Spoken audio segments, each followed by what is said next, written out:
नमस्कार दोस्तों, मेरा नाम है विमल सिंह। बालाजी स्टडी अड्डा में आप सभी का स्वागत। बिहार शिक्षकों के संदर्भ में दो अपडेट हैं। एक तो शिक्षा मंत्री का बयान देखने को मिला है ट्रांसफर से रिलेटेड, और एक नोटिस भी देखने को मिला है, लेटर जो जिसको कह सकते हैं। दोनों की बात इस वीडियो में करेंगे। आज तारीख आपकी है 11/8/2026 की। सबसे पहले तो बात कर लेते हैं हम हमारा क्या बयान देखने को मिला। डायरेक्ट में वीडियो क्लिप आपको दिखाता हूँ। लेकिन हमने कहा है आज कि हम 1-1.5 महीने के अंदर में हम अपने मॉडल स्कूल के सभी प्रधानाध्यापकों को, चूंकि हमारा अभी ट्रांसफर चल रहा है तो कौन हेडमास्टर कहाँ रहेंगे ये मालूम नहीं है। एक बार जब हमारा 31 अक्टूबर को स्थानांतरण लगभग पूर्ण हो जाएगा, उसके बाद हम अपने प्रथम चरण में एचएम का करेंगे, जो हाई स्कूल के एचएम का करेंगे, फिर उसके बाद मिडिल स्कूल का करेंगे। ऐसे हमारा ये चलता रहेगा। तो ये था बयान, जहां पर शिक्षकों का जब ट्रांसफर हो जाएगा उसके बाद जो एचएम हैं, एचटी हैं, इनका भी ट्रांसफर जो है वो किया जाएगा। पहले हाई स्कूल के जो भी प्रधानाध्यापक है ना, उनका करेंगे, फिर मिडिल का, फिर प्राइमरी का। इस तरीके से जो है वो चलेगा। और एक चीज़ और भी कि किसी को भी अपने भी जो प्रखंड है उसमें नहीं रहने देंगे, ये भी चीज़ यहाँ पर इनके द्वारा कह दी गई है। तो बात करते हैं अब हमारे लेटर को लेकर, नोटिस को लेकर। तो लेटर जो लिखा गया है वो तेजस्वी प्रसाद यादव जी हैं, इनकी तरफ से लिखा गया है। 10/8/2026 की इसमें तारीख आपको देखने को मिलेगी, और इसमें लिखा गया है सेवा में माननीय मुख्यमंत्री बिहार। इसमें बताया गया कि बिहार में शिक्षकों के स्थानांतरण की वर्तमान प्रक्रिया को लेकर लगातार शिकायतें प्राप्त हो रही हैं। विशेष रूप से उर्दू, अरबी एवं फारसी विषय के शिक्षकों के साथ हो रहे कथित भेदभावपूर्ण नियम विरुद्ध व्यवहार से शिक्षकों में व्यापक असंतोष व्याप्त है। गंभीर विषय है। अनेक विद्यालयों में उर्दू, अरबी और फारसी के एकमात्र शिक्षक को भी सरप्लस घोषित करके स्थानांतरण सूची में शामिल किया गया है।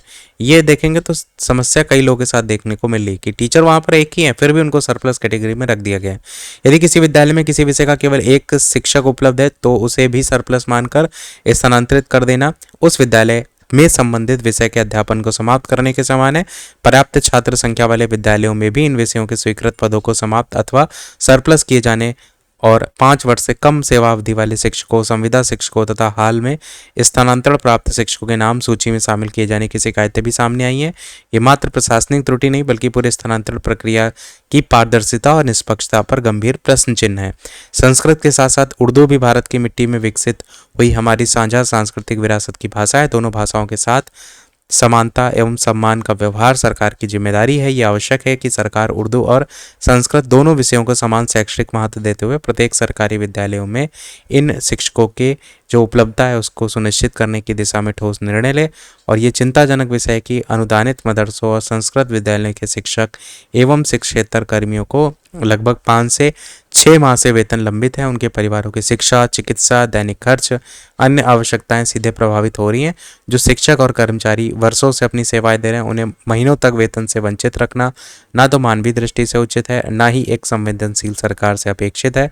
इसलिए कहा गया कि मैं मांग करता हूं कि सरकार निम्नलिखित कार्रवाई तत्काल सुनिश्चित करे। उर्दू, अरबी और फारसी शिक्षकों की वर्तमान सरप्लस या स्थानांतरण सूची की स्वतंत्र एवं निष्पक्ष समीक्षा कराई जाए। नियम विरुद्ध जो भी पाए जाने वाले सभी स्थानांतरण हैं वो तत्काल रद्द किए जाएं। विद्यालयों में जो भी कार्यरत एकमात्र विषय शिक्षक हैं उनको सरप्लस घोषित करने की प्रक्रिया तत्काल रोकी जाए। उर्दू, अरबी और फारसी के जो स्वीकृत पद हैं उनको समाप्त ना किया जाए। 5 वर्ष से कम सेवा अवधि, संविदा तथा हाल ही में स्थानांतरण प्राप्त शिक्षकों से जो भी संबंधित मामले हैं उनके नियमानुसार पुनः समीक्षा की जाए। प्रत्येक सरकारी विद्यालय में उर्दू और संस्कृत विषय के शिक्षकों की उपलब्धता सुनिश्चित करने के लिए स्पष्ट नीति बनाई जाए। अनुदानित मदरसों और संस्कृत विद्यालयों के जो शिक्षक कर्मी हैं उनका पूर्ण लंबित वेतन तत्काल जारी किया जाए।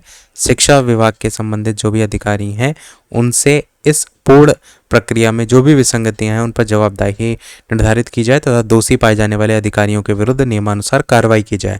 शिक्षकों के साथ अन्याय, विद्यार्थियों के शैक्षणिक अधिकारों की उपेक्षा तथा महीनों तक वेतन रोककर रखना किसी भी परिस्थिति में स्वीकार्य नहीं है। तो ये अपेक्षित है कि इस मामले में संबंधित विभाग को स्पष्ट और समयबद्ध कार्रवाई का निर्देश दिया जाए। किसी भी भाषा विषय शिक्षक के साथ भेदभाव न हो और प्रशासनिक लापरवाही का कोई शिकार जो है वो ना बने। तो ये लेटर लिखा गया है और लगातार शिकायतें भी देखने को जो मिल रही थी। अब देखने वाली बात यह है क्या कुछ इस पर कदम जो है वो लिया जाता है। बाकी ये था इस ओवरऑल दोनों अपडेट में। कोई प्रश्न कमेंट में पूछ लीजिएगा, वीडियो लाइक से सब्सक्राइब कीजिएगा। मिलते हैं अगले अपडेट में, तब तक के लिए सभी को नमस्कार, जय हिंद।